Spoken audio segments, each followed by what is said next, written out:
سکتا ہے۔ اس لیے اپنی گفتگو کو نیچے رکھنا ہے، چاہے تو روحانیت کا جتنا مرضی بڑا عالم بن جائے، ٹھیک ہے؟ تو ان کی گفتگو 100% ہے، تیری 55 ہے، 45۔ تجھے جو روحانیت ملی ہے وہی وہ 45% ہے، اور نبی کو جو ملی ہے وہ 100% ہے، اور 100% والی وہی 45% کا مقابلہ تو نہیں کر سکتی۔ جب تو نے قرآن میں پڑھ لیا کہ اللہ جو مجھ پہ وحی کرتا ہے وہ 45% ہے، اور جو نبی پہ کرتا ہے وہ 100% ہے، تو 100% والی پیچھے کر دے اور 45 والی کا زیادہ ذکر کرے تو تجھے جاہل ہی لوگ کہیں گے، ٹھیک ہے؟ مجھے بخشش کی بشارت ہوئی، یہ 45% ہے، کیا ہے؟ نبی کو بخشش کی بشارت ہوئی، یہ 100% ہے۔ میں لوگوں کو اپنی بخشش کی بشارتیں سناتا رہا ہوں جس میں کوئی شک ہی نہیں، 100% صحیح ہے، اور جو 45% صحیح ہے میں کہوں اس میں نہ شک کرنا، یہ تو میری غلطی ہے، جب کہ مجھے پتہ کہ میری بھی وحی ہے، مگر میری وحی کو اللہ کے نبی نے فرمایا یہ 45% سچی ہوتی ہے، ٹھیک ہے؟ اور قرآن حدیث 100% سچی، ٹھیک ہے؟ اس میں تو مان یا نہ مان، مگر جو قرآن حدیث کہتا ہے اسے ہر حال میں مان۔ ہم کہتے ہیں جو بزرگوں نے کہہ دیا وہ ہر حال ماننا ہے۔ بزرگوں کے بارے پڑھو تو صحیح، اللہ نے ان کو روحانیت کتنی دی ہے، کیا وعدہ کیا ہے ان کے ساتھ، اور نبی کو کتنی دی ہے، کیا وعدہ کیا ہے نبی کے ساتھ۔ اب تیرے ساتھ وعدہ بھی ہے، نبی کے ساتھ وعدہ بھی ہے کہ مومن تو بھی بخشوائے گا، مومن بھی مومن کے لیے بخشش کا ذریعہ ہے، ذریعہ ہے، بخشنا اللہ نے، ذریعے بخشش کے لیے ہوتے ہیں، بخشتے نہیں ہیں، ٹھیک ہے؟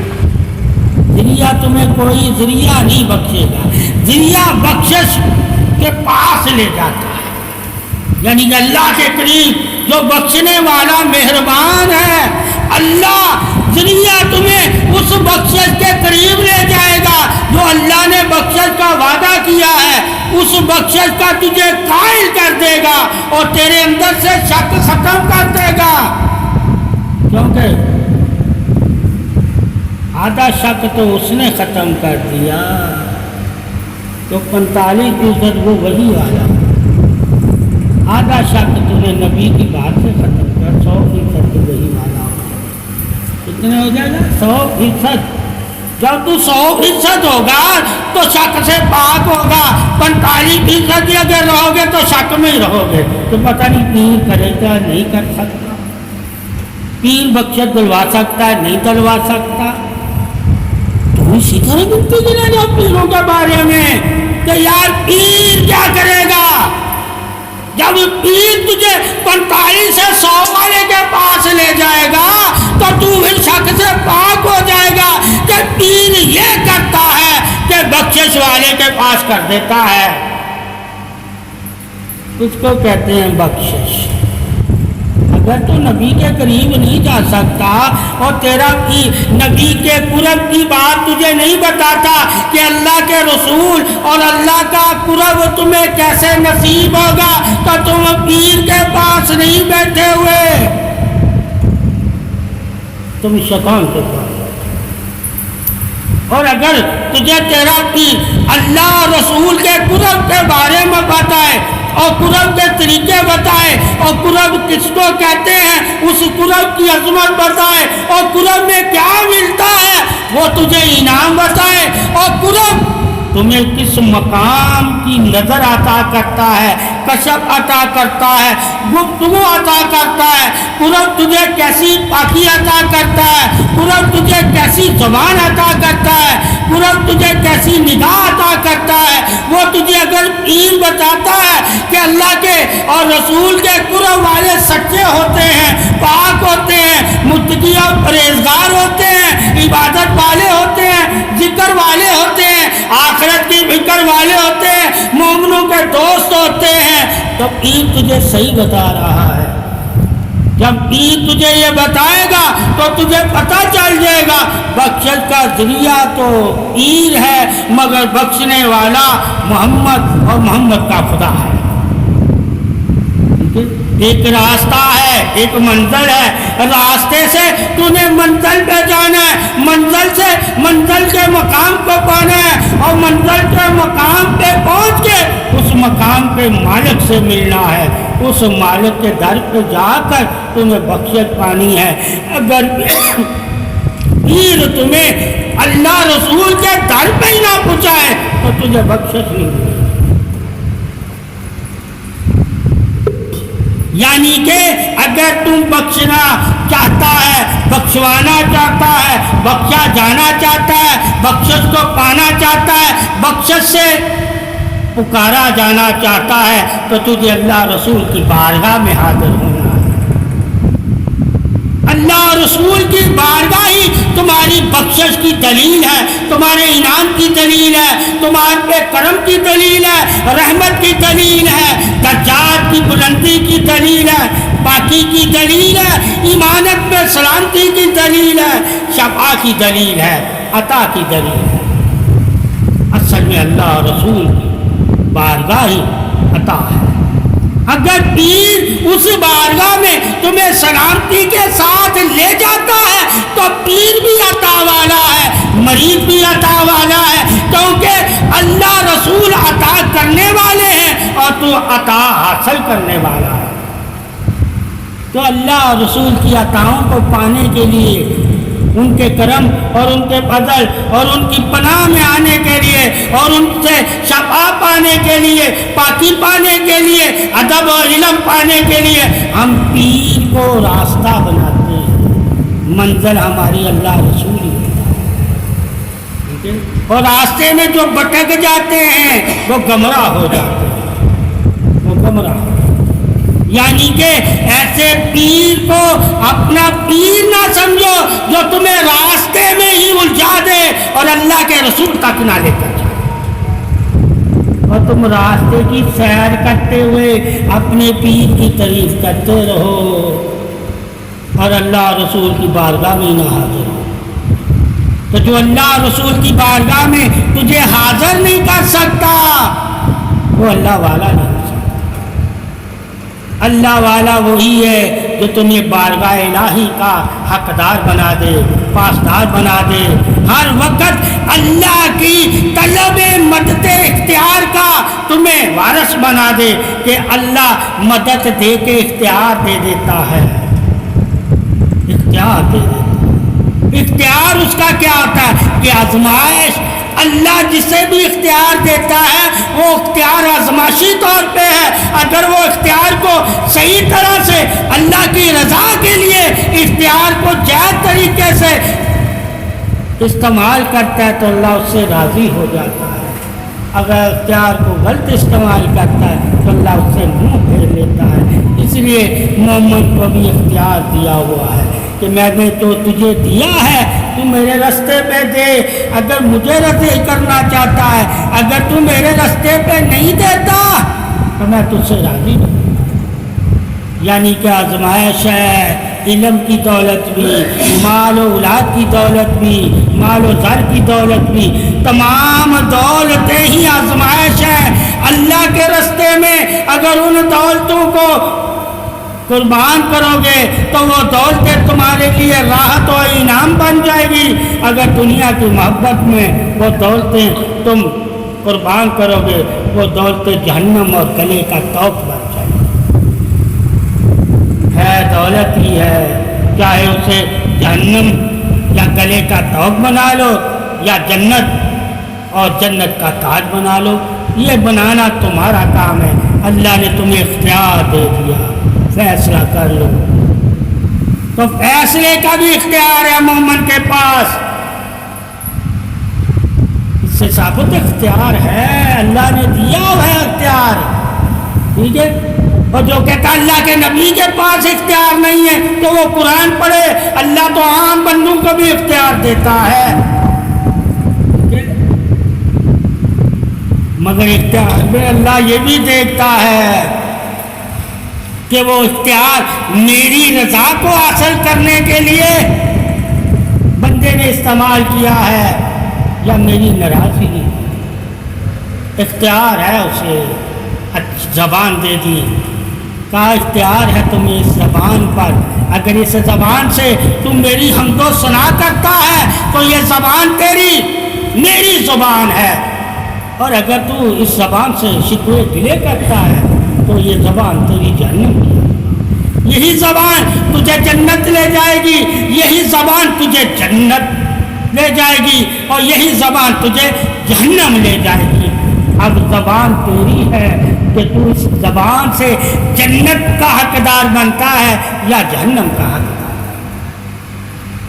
تو اختیار زبان کا انسان کو دیا، ہاتھ پاؤں کا اختیار انسان کو دیا، ٹھیک ہے۔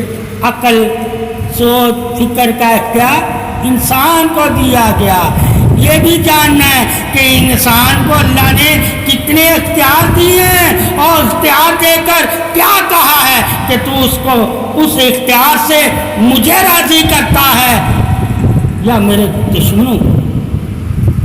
اختیار تمہیں دے دیا ہے، تو جب اللہ اختیار دے دیتا ہے تو ساتھ وہ علم بھی دے رہا ہے کہ جن چیزوں کو صرف میں نے تجھے وارث یعنی کہ اختیار دے کے مالک بنایا ہوا ہے، وہ چیزیں تمہارے لیے نفع ہے یا نقصان، تم مجھ سے آخرت کماتے ہو یا دنیا۔ اگر آخرت کماتے ہو تو وہ تمہارے لیے گلے کا ہار ہے، اگر دنیا کماتے ہو تو وہ تمہارے لیے گلے کا توق ہے، اختیار ہے۔ اس دولت سے تو دنیا حاصل کر لے یا اس دولت سے تو آخرت حاصل کر لے، یہ تیرے اوپر چھوڑا ہے۔ تو بہت سی باتیں اللہ نے انسان کے اوپر چھوڑی ہیں، مومن کے اوپر چھوڑی ہیں، فیصلہ کر لے۔ اور اگر تو اللہ رسول کے فیصلوں کو ہی حق مانتا ہے اور انہی فیصلوں پہ چلنا چاہتا ہے، اور وہ فیصلے جو ہے اور انہی فیصلوں سے اپنی زندگی کے فیصلے کرتے ہو تو تم اللہ کے برگزیدہ دوست بندے بن جاتے ہو۔ اب دوست اور بندہ بننے کے لیے فیصلہ خود سے نہیں کرنا، جو اللہ رسول نے فیصلے کر دیے انہی فیصلوں پر ہم نے اپنی زندگی گزارنی ہے، امتحان دینا۔ جب ہم جان جائیں گے کہ مومن کو اللہ نے یہ زندگی امتحان کے لیے دی ہے، راحت و آرام کے لیے نہیں دی، امتحان کے لیے، پھر ہم دکھ سکھ کچھ بھی ہوگا ہم پھر کیا کریں گے؟ اللہ پہ بھروسہ کر کے صبر کریں گے، کیونکہ مومن جان گیا ہے کہ مومن کو اللہ نے زندگی ہی امتحان کے لیے دی ہے، اور امتحان کی زندگی کون اختیار کرتا ہے؟ جو کامیاب ہونا چاہتا ہے، یعنی کہ ایمان لانے کی شرط کامیابی ہے، جو کامیاب ہونا چاہتا ہے وہ ایمان لے کر آئے۔ جب ہم ایمان لے آئے تو ہمارا کیا مشن ہو گیا کہ ہم کامیاب ہونا چاہتے ہیں اور کامیابوں میں شامل ہونا چاہتے ہیں اور انعام حاصل کرنا چاہتے ہیں۔ جب ہم انعام حاصل کرنا چاہیں گے، کامیابوں میں شامل ہونا چاہیں گے، تو پھر اللہ کہتا ہے تم امتحان دو گے۔ کس طرح دو گے امتحان؟ جس طرح انعام والوں نے امتحان۔ خود سے امتحان نہیں دینا، اپنی سوچ سے امتحان نہیں دینا، اپنے علم سے امتحان نہیں دینا، جو اللہ رسول نے تجھے علم دیا ہے اسی علم کی پیروی میں امتحان دینا، پھر جا کے تم کامیاب ہو گئے۔ اگر اپنے سوچوں سے امتحان دو گے تو وہ امتحان نہیں ہے، وہ سرکشی ہے۔ امتحان بھی دینا تم نے جب پڑھنا ہے کہ امتحان کیسے دینا ہے تو دیکھنا انبیاء اور اللہ کے دوستوں نے جس طرح امتحان دیا ہے وہ اسی طریقے سے اگر میں امتحان دے رہا ہوں تو واقعی میں اللہ اور اس کے رسول کا ماننے والا ہوں۔ خود سے امتحان نہیں دینا کہ اپنے طریقوں سے امتحان دو اور کہو کہ اللہ ہمارا دوست ہے۔ اللہ کے دوستوں کا طریقہ ہی اختیار کرنا تیرا لیے لازم ہے اور اسی طریقے سے امتحان دینا تیرے لیے لازم ہے۔ اور جب ہم نے اللہ کے دوستوں کی زندگی ہی نہیں پڑھی ہوگی، جس زندگی کو اللہ نے امتحان والی زندگی کہا ہے، اور امتحان کس لیے دے رہا ہے؟ انعام والی زندگی حاصل کرنے کے لیے، یعنی آخرت کی زندگی حاصل کرنے کے لیے۔ آخرت کی زندگی مومن کے لیے انعام والی زندگی ہے اور دنیا کی زندگی امتحان والی زندگی۔ یہاں وہ امتحان دینے کے لیے آیا ہے اور آخرت میں انعام لینے کے لیے۔ وہی لوگ اللہ سے انعام کی امید رکھیں جنہوں نے امتحان دیا ہوگا، اور امتحان بھی دائرے میں رہ کے دینا ہے۔ وہ دائرہ کون سا ہے؟ کا اسلام، یعنی کہ اسلام نے جو حدیں باندھی ہوئی ہیں، دین نے جو شرع باندھی ہوئی ہے، اس شرع میں رہ کے تو نے امتحان دینا ہے۔ شرع کو تو نے عبور نہیں کرنا، یعنی کہ شرع کے خلاف ہو کے امتحان نہیں دینا، شرع کی اتباع میں امتحان دینا ہے، پھر تم مسلمان۔ تو امتحان دینے کے لیے بھی ہمیں پھر شرع والوں کے پاس بیٹھنا ہوگا تاکہ ہمیں پتہ چلے کہ شرعتاً امتحان کس کو کہتے ہیں۔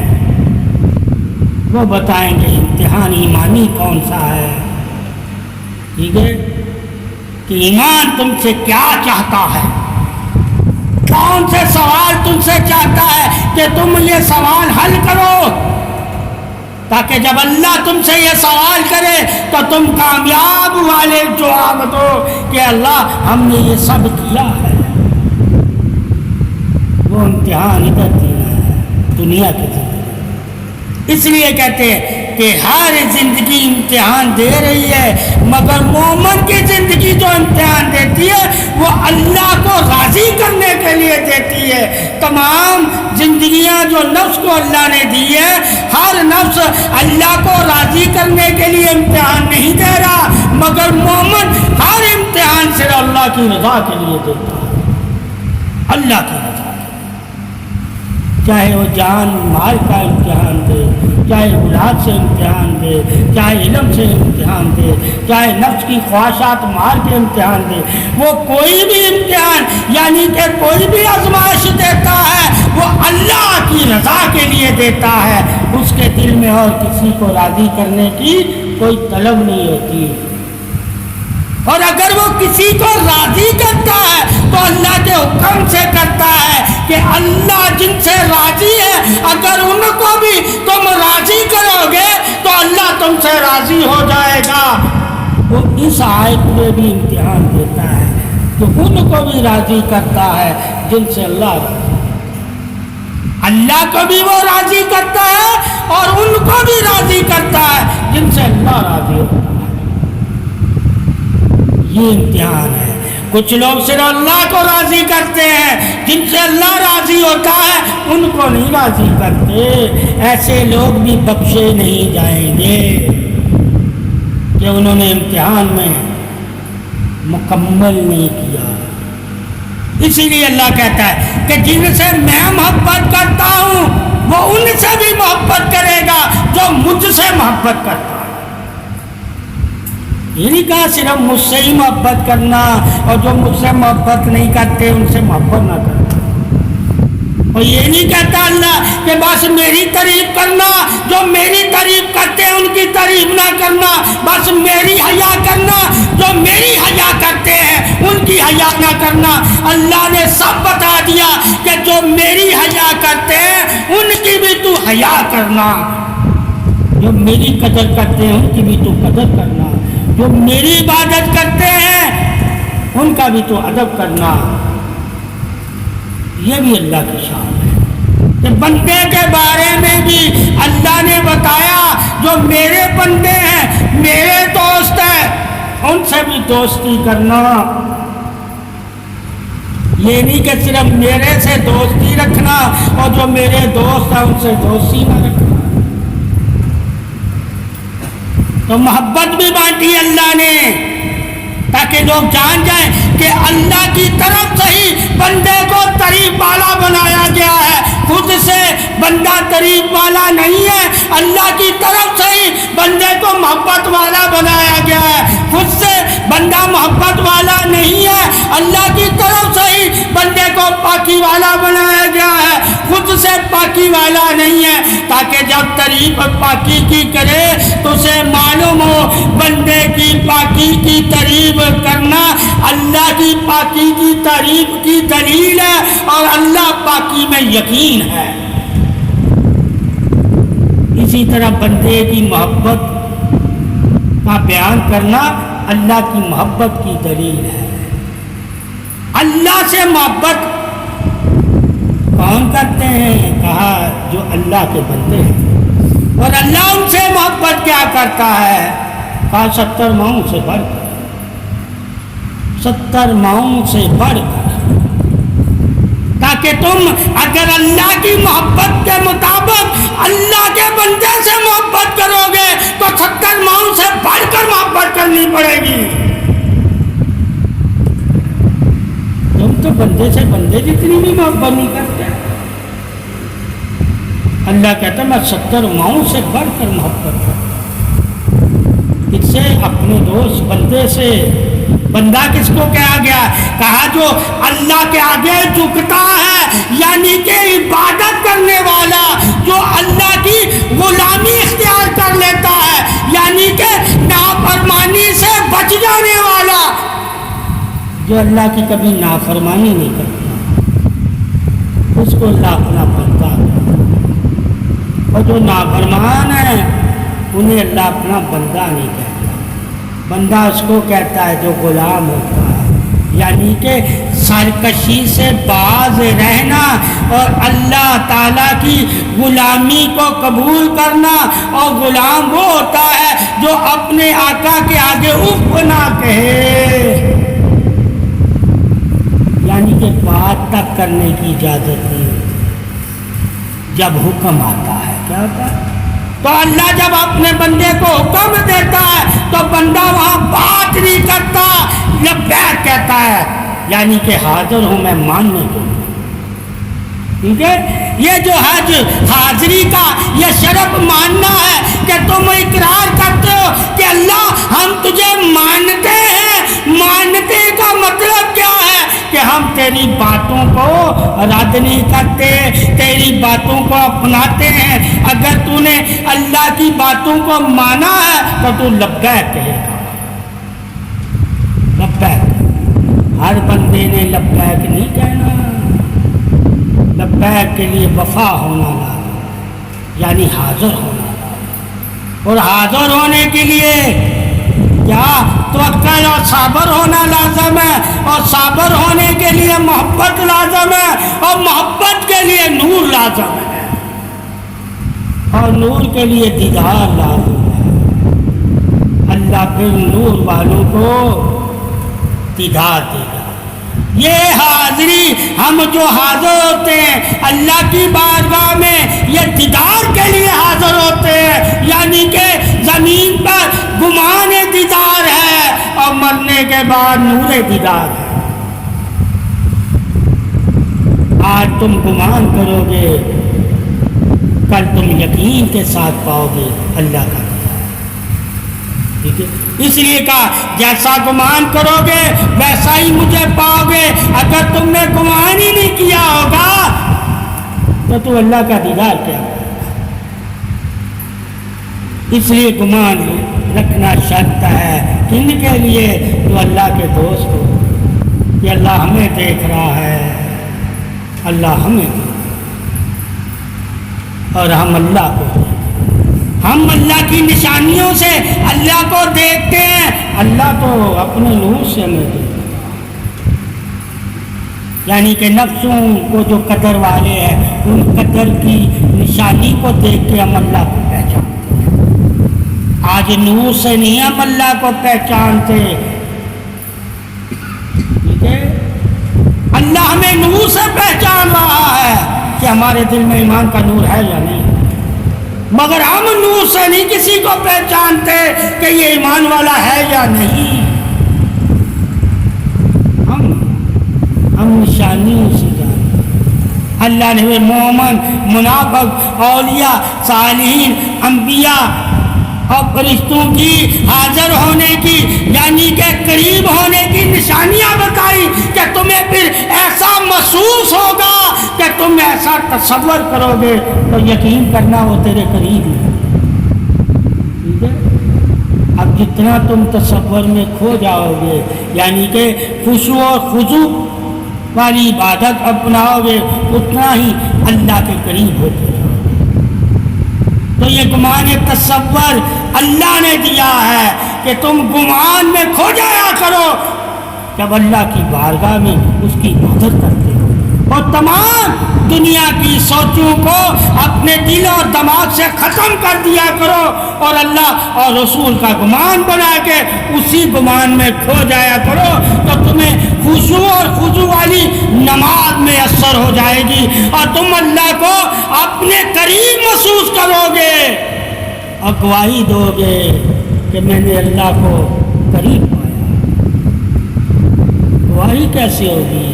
کہا اللہ اپنے قرب کی نشانیاں تم پہ ظاہر کرے گا۔ کیا کرے گا؟ نشانیاں۔ جب اللہ اپنے قرب کی تمہیں نشانیاں عطا فرمائے گا تو اللہ نے پھر اپنے بندے قرب والوں پر اپنی نشانیاں ظاہر کی تاکہ تم ان کو پڑھ لو، ان کے بارے میں جان جاؤ جن کو اللہ نے اپنا قرب عطا کیا اور قرب کے وقت نشانیاں دی۔ اگر وہی نشانیاں تمہارے سامنے ظاہر ہو رہی ہیں تو واقعی تم بھی قرب والے۔ نشانیاں دیکھ کے بھی خود فیصلہ نہیں کرنا قرب کا، نشانیاں دیکھ کے بھی خود فیصلہ نہیں کرنا قرب کا۔ کن سے فیصلہ لینا؟ جن پہ اللہ نے نشانیاں ظاہر کی اور جنہوں نے اللہ کی حاضر ہونے کی نشانیوں کی دلیل دی، ان کے علم سے تم نے لینا علم، تاکہ تمہیں یقین ہو جائے کہ اللہ اپنے دوستوں کے ساتھ اس طرح ہوتا ہے، ٹھیک ہے؟ اور جن کے ساتھ تھا ان کے بارے میں پھر پڑھنا کہ اللہ کن کے ساتھ تھا، ان کی زندگی میں کیا ان کی قدر کی نشانیاں تھیں۔ اگر وہ قدر والی نشانیاں اللہ نے میری زندگی میں بھی ظاہر کی ہیں تو یقیناً اللہ میرے ساتھ ہے۔ اللہ کا ساتھ قدر ہے، یعنی کہ اللہ تمہیں قدر والا بنا دے گا جب اللہ تجھے اپنا بنا لے گا۔ سوائے جن اور انسان جو ایمان نہیں لائے وہ تیری قدر نہیں کریں گے۔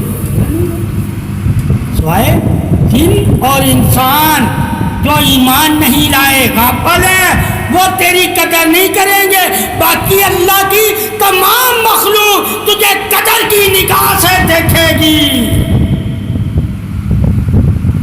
تو اللہ کے دشمنوں کو نہ دیکھنا کہ وہ مجھے عزت نہیں دے رہے، ارے وہ تو اللہ کو بھی عزت نہیں دے رہے، تجھے کیا عزت دے؟ تمہیں دیکھنا مجھے وہ عزت دے جو اللہ رسول کی قدر کو عزت دے، اور جب وہ قدر مجھ میں دیکھیں گے تو مجھے بھی عزت دے۔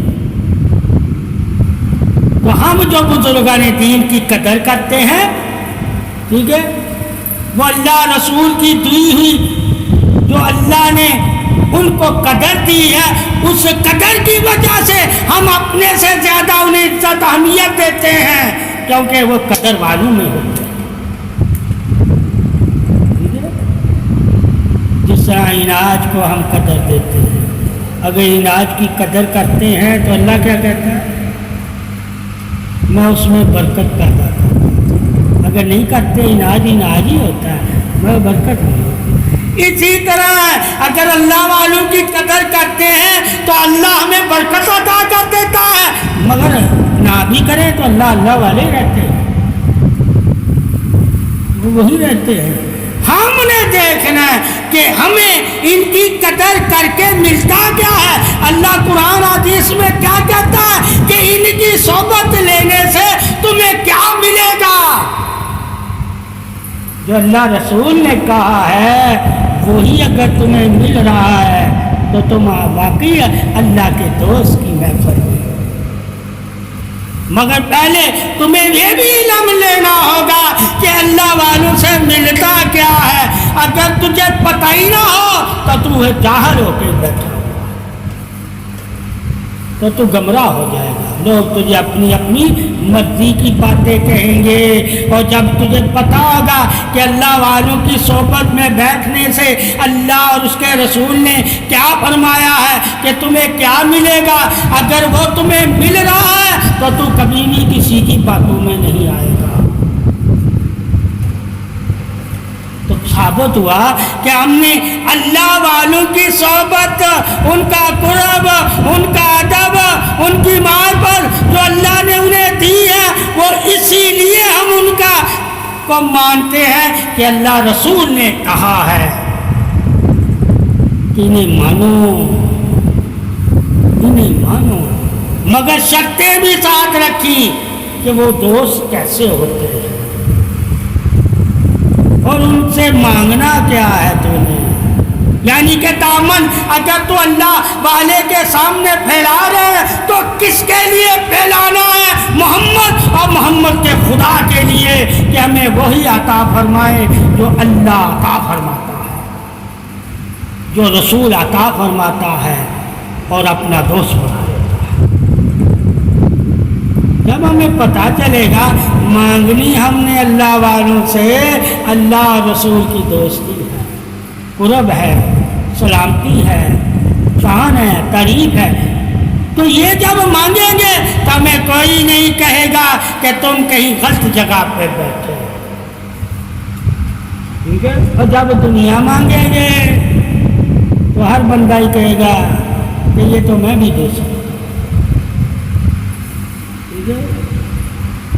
اس لیے مانگنے کا بھی انسان کو علم ہونا چاہیے کہ میں نے کہاں کس طلب میں جا کے بیٹھنا ہے، کیا نیت کر کے بیٹھنی ہے، کس وجہ سے سر جھکانا ہے اور کس وجہ سے میں نے حاضر ہونا ہے، اور اس کی کیا وجہ ہے؟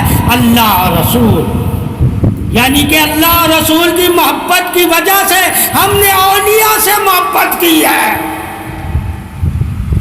اولیاء سے۔ جب پتہ چلے گا کہ اللہ رسول کی محبت کی وجہ سے ہمیں حکم ہے کہ ولی سے محبت کرنا، اور کسی کی وجہ سے محبت نہ کرنا، اللہ اور اس کے رسول کی وجہ سے محبت کرنا۔ تو پھر جب اللہ اور رسول کی وجہ سے ہم محبت کریں گے تو کوئی مسلمان ہم کو انگلی نہیں اٹھائے گا، کہ وہ جان جاتا ہے کہ مسلمان اگر محبت کرتا ہے تو صرف اللہ اور رسول کی وجہ سے، اور اگر دشمنی کرتا ہے تو صرف اللہ اور رسول کی وجہ سے۔ مسلمان کا یعنی کہ مومن کی دشمنی بھی اللہ رسول کی وجہ سے ہے، اور مومن کی دوستی یعنی کہ محبت بھی اللہ رسول کی وجہ سے ہے۔ یہ ذاتی وجہ سے نہ دشمنی کرتا ہے نہ دوستی کرتا ہے، کیونکہ مومن اپنی ذاتیات کو بڑا نہیں سمجھتا، ٹھیک ہے؟ اللہ کی ذات اور اس کے رسول کی ذات کو بڑا سمجھتا۔ جب ہم نے اللہ اور رسول کی ذات کو بڑا سمجھا، ٹھیک ہے، اس وجہ سے ہم نے ولی کو بھی بڑا سمجھا۔ کی وجہ سے نہ ہم کسی کو بڑا سمجھتے ہیں نہ کسی کو چھوٹا سمجھتے ہیں، برابر سمجھتے ہیں۔ کیا سمجھتے ہیں؟ برابر ذات کی وجہ سے ہر انسان برابر ہے، مگر اللہ رسول کی وجہ سے ہر انسان برابر نہیں ہے۔ یعنی ایمان والا اور کافر برابر نہیں ہے، مگر انسان کے حساب سے برابر، سکوں کے حساب سے برابر، ٹھیک ہے، مخلوق کے حساب سے برابر، مگر مخلوق کی عظمت کے حساب سے برابر نہیں ہے، پیدائش کے حساب سے برابر ہے، مگر پاکی کے حساب سے برابر نہیں ہے۔ اسی طرح خوراک کے حساب سے برابر ہے، مگر عبادت کے حساب سے برابر ہے۔ اسی طرح دل اور دماغ کے حساب سے برابر ہے، مگر علم کے حساب سے برابر ہے، ٹھیک ہے۔ تو برابری اللہ تعالیٰ نے رکھی ہے، مگر جہاں اللہ نے برابری نہیں رکھی وہاں ہم نے برابر بھی نہیں کرنا، اور جس بات پہ ہمیں برابر کہا ہے وہاں ہم نے برابر بھی ماننا۔ دونوں ہی باتیں ماننا مومن کے لیے لازم ہے۔ جہاں اللہ کہتا ہے کہ برابر ہو وہاں ہم نے بھی کہنا ہم برابر ہیں، اور جہاں اللہ کہتا نہیں یہ تم سے افضل ہے، علم میں، عبادت میں، تقوی میں، پرہیزگاری میں، صبر میں، توکل میں، سلامتی میں، پاکی میں کوئی نہ کوئی صفت اس کو مجھ سے اللہ نے زیادہ دی ہے، اس وجہ سے میں اس کا احترام کرتا ہوں، وہ احترام بھی لازم ہے۔ تو یہی صحابہ کی تعریف ہے، یہی صحابہ کی طرف جو آپس میں وہ احترام کرتے، کچھ چیزوں میں برابر تھا، ٹھیک ہے، کچھ چیزوں میں، کچھ باتوں میں وہ عظمت والے تھے، ٹھیک ہے۔ ہم نے صحابہ کی برابری کا بھی ذکر کرنا ہے اور عظمت کا بھی ذکر کرنا ہے، درجات کا بھی ذکر کرنا ہے، نسبت محبت کا بھی ذکر کرنا ہے، تعریف کا بھی ذکر کرنا ہے، ٹھیک ہے، اور سوال اور جواب کا بھی ذکر کرنا ہے، یعنی کہ حجت بھی پوری کرو، حجت بھی پوری۔ اس لیے اللہ کے نبی نے علم دیا کہ تم ہر چیز کو برابر تو کہہ سکتے ہو، مگر نسبت کی وجہ سے بھی اسے عزت دینا، علم کی وجہ سے بھی اسے عزت دینا، ٹھیک ہے، برابر یعنی کہ اس کی عمر کی وجہ سے بھی عزت دینا۔ اگر تیرے پاس علم بہت زیادہ ہے، نیکیاں بہت زیادہ ہے، اور اس کے پاس نہ علم ہے نیکیاں، مگر وہ عمر میں تجھ سے بڑا ہے، اس کا احترام تو ثابت ہوا اللہ کے نبی نے بندے کی عمر کی وجہ سے بھی اس کا ادب کرنے کا حکم دیا ہے، علم کی وجہ سے بھی دیا ہے۔ یہ شان ہے اللہ کی، اس لیے ہر طریقے سے اللہ تعالیٰ کی تعریف کرتے رہا کرو۔ جہاں وہ برابری میں تعریف کر رہا ہے وہاں مومن کی برابری میں تعریف کرو، ٹھیک ہے۔ جہاں وہ کیا کہتا ہے سبقت پا گیا وہاں سبقت یعنی پہ تمام تعریفوں پہ غالب ہو گیا، وہاں غلبے کا ذکر کرو، تعریف کی تو غالب ہوا نا، اور صحابی تھے تو میر المومنین علی ہوا نا۔ اس سے ثابت ہوا کہ صحابہ ہی قریب علی ہے اور علی قریب صحابہ ہے، اس لیے دونوں کی تعریف کرنا تمہارے لیے لازم ہے۔ اگر ایمان والے تھے تو علی کل ایمان ہوا نا، اگر صحابہ ایمان والے نہ ہوتے تو حضرت علی کو کل ایمان کیسے کہا؟ ٹھیک ہے، یہی چیز تو جہاں صحابہ کی تعریف ہے جہاں علی کی تعریف ہے، فرق رکھنا ہے، تعریف کرنی ہے، تعریف کرنی ہے، فرق رکھنا، کر کس کی رہے ہو اور کس وجہ سے کر رہے ہو، اور کس واقعہ پہ کر رہے ہو، اور کس بشارت پہ کر رہے ہو، اور کس فرمان پہ کر رہے ہو، اور کس کے شان میں کر رہے ہو، یہ جاننا ہے، ٹھیک ہے۔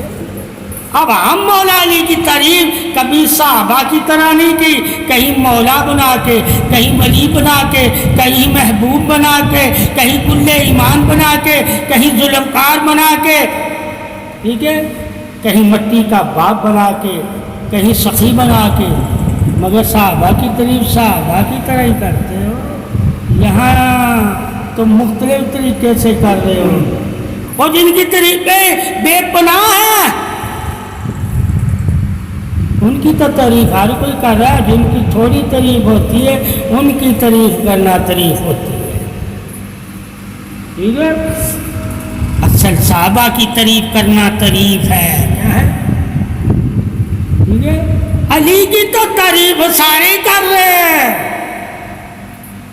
مگر صحابہ کی سب نہیں کرتے، سمجھ گئے۔ یہاں کے علی کی تعریف منافق بھی کرتا ہے، منافق علی کرم اللہ وجہ الکریم کی تعریف علم کی وجہ سے کرتا ہے، اور مومن یعنی کہ مومن علی کی تعریف نور کی وجہ سے کرتا ہے، نور کی وجہ سے۔ اور صحابہ کی تعریف جو علی کو صحابی بنا کے تعریف کرتا ہے وہ ایمان کی قبولیت کی وجہ سے کہ علی ایمان لایا، کیا لایا، اور صحابہ بھی شامل۔ تعریفوں کا بھی ایک طرح سے ذکر نہیں ہے۔ اب کوئی کس طرح تعریف کرتا ہے اس سے پوچھنا ہوگا کہ تو صحابہ کی اور مولا علی کی اور اہل بیت کی تعریف کس زمرے میں کر رہا ہے؟ نور کے زمرے میں کر رہا ہے، رحمت کے زمرے میں کر رہا ہے، پناہ کے زمرے میں کر رہا ہے، ذات کے ایک ہونے پہ کر رہا ہے، یعنی کہ ایک جسم کی تعریف کر رہا ہے کہ نبی نے کہا یہ میرا جسم ہے، یا صحابہ کی صف میں شامل کر کے کر رہا ہے؟ صحابہ کا تو جسم اہل بیت نہیں ہے، ٹھیک ہے۔ تو جب تعریف کا ہمیں پتہ چلے گا کہ تعریف کرنے والا کس زمرے میں لا کے تعریف کر رہا ہے تو ہم پھر آپس میں لڑیں گے نہیں، ٹھیک ہے۔ ہم لڑتے کیوں ہیں کہ تعریف تو کرتے ہیں، تعریف کا درجہ نہیں بتاتے کہ صحابہ کی تعریف کس وجہ سے تعریف ہے اور اہل بیت کی تعریف کس وجہ سے تعریف ہے، اور علی کی تعریف حسن حسین سے زیادہ کیوں ہے؟ حسن حسین سے کہ بے شک میرے نواسے حسن حسین جنت کے نوجوانوں کے سردار ہیں، مگر علی کرم اللہ وجہ کریم ان کا والد حسن حسین سے بھی عظمت والا ہے۔ عظمت کہہ دیا، عظمت یعنی حمیت کہ قدر والا ہے۔ اگر حسن حسین سردار ہو کے قدر والے ہیں تو یہ ان کا والد ان سے بھی بڑھ کر قدر والا ہے، یہ شان ہے۔ تو صحابہ کی قریب کی بھی شانیں ہیں، اہل بیت کی قریب کی بھی شانیں ہیں، ان کی محبت میں قریب ہے، ٹھیک ہے، قربانی میں قریب ہے، ان کی محبت اور سلامتی اور قربانی میں اور صبر میں ان کی ہر جگہ تعریف پاؤ گے۔ صحابہ کی ہر جگہ تعریف نہیں ہے، ہر جگہ تعریف، ٹھیک ہے، مگر تعریف والوں میں ہے، تعریف والوں کے سرداروں میں نہیں ہے، ٹھیک ہے۔ اہل بیت تعریف والوں میں نہیں ہے، تعریف والوں کے سرداروں کے سردار ہے، تعریف والوں کے سردار، یعنی کہ اللہ نے جن کو انعام والا بنایا ان کے بھی سردار ہیں۔ آپ صلی اللہ علیہ وسلم، فاطمہ تو زہرا، حضرت علی، امام حسن حسین، یعنی کہ آدم علیہ السلام کی جتنی اولاد ہے، جتنی جنتی ہے، ساری جنتی اولاد کے پنج تن سردار ہیں۔ وہاں کسی اور کو اللہ نے سرداری سب کی نہیں دی، مگر آپ صلی اللہ علیہ وسلم کو اور آپ صلی اللہ علیہ وسلم کی اولاد کو اللہ نے تمام کی سرداری عطا فرمائی، یعنی کہ انبیاء کی بھی سرداری عطا فرمائی، مگر دنیا میں نہیں، جنت میں کہا، جنت جہاں کہا ہے وہاں ماننا ہم نے، اور جہاں اوروں کی بھی سرداری دی ہے وہاں اوروں کی بھی سرداری کی تعریف کرنی ہے، اور جہاں اللہ نے اوروں کو سرداری نہیں دی وہاں اوروں کی ہم تعریف نہیں کریں، یعنی کہ جنت میں اوروں کو سرداری نہیں دی، مگر دنیا میں اللہ نے اوروں کو بھی سرداری۔ ہم نے جب اوروں کی سرداری پڑھیں گے تو ہمیں ان کی سرداری کے بارے میں بھی جو انہوں نے اللہ رسول کے لیے کام کیے ہوں گے تعریف کریں گے، ٹھیک ہے؟ مگر جب جنت کے سردار کی بات آئے گی اور سرداروں کی آئے گی تو آل محمد کی تعریف، دنیا کا سردار نہیں کہا، کیونکہ دنیا کی سرداری ظالم فاسق منافق کو بھی مل سکتی ہے، اس لیے انہیں دنیا کا سردار کہا، ٹھیک ہے؟ دنیا کا شیطان سردار ہے کیا؟ ابلیس، وہ دنیا کا سردار، ٹھیک ہے؟ مگر جنت کا سردار ابلیس نہیں ہے، اس لیے جنت میں ہر کسی کو سرداری اللہ نے نہیں عطا کی، مگر دنیا میں ہر کوئی سرداری حاصل کر سکتا ہے، طاقت سے حاصل کر سکتا ہے، ٹھیک ہے؟ بلادری سے حاصل کر لے سکتا ہے، دولت سے حاصل کر سکتا ہے، یہ سرداریاں تمہیں حاصل کرنے کے لیے کئی ذریعے کتابوں سے مل جائیں گے، مگر آخرت کی سرداری تم کسی ذریعے سے حاصل نہیں کر سکتے، کیونکہ وہ سرداری کی مور ہی پنجتن سے لگی ہوئی ہے، اس کے علاوہ کوئی سردار ہی نہیں رہے، جہاں کوئی سردار نہ ہو سوائے پنجتن کے، وہاں جب جائیں گے تو پتہ چلے گا کہ سارے غلام ہیں، صرف محمد اور محمد کی آپ سردار۔ یہاں تو غلام بھی آقا بن جاتا ہے، نبی نے تو غلاموں کو بھی آقا بنایا ہے، ٹھیک ہے؟ مگر جنت میں صرف آقا کون ہے؟ محمد اور محمد کی آقا، باقی سارے یعنی کہ سردار نہیں، تو اس لیے جنت کے نوجوانوں کا سردار کہا، جنت کا، ٹھیک ہے؟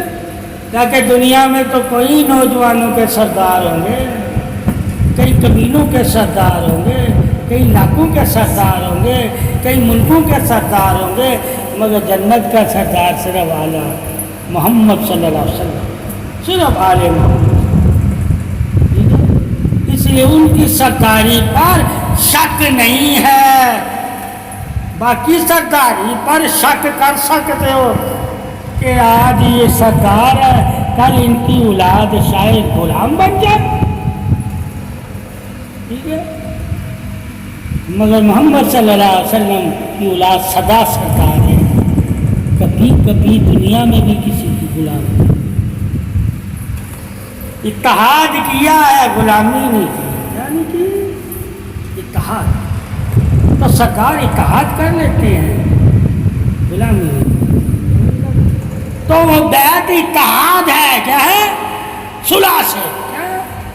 صلح تو کر لیتا بات، مگر غلامی نہیں اختیار، یہ شان ہے سرکار جو بخشش دے دیتا ہے، وہ صبر کر لیتا ہے، اسے پتا ہے کہ جہاں کی یہ سرداری مانگ رہا ہے وہ تو عارضی ہے، جہاں کا مجھے اللہ نے سردار بنایا ہے یہ سارے سردار بن بھی جائے تو وہاں کا میں ہی سردار، یہ شان ہے۔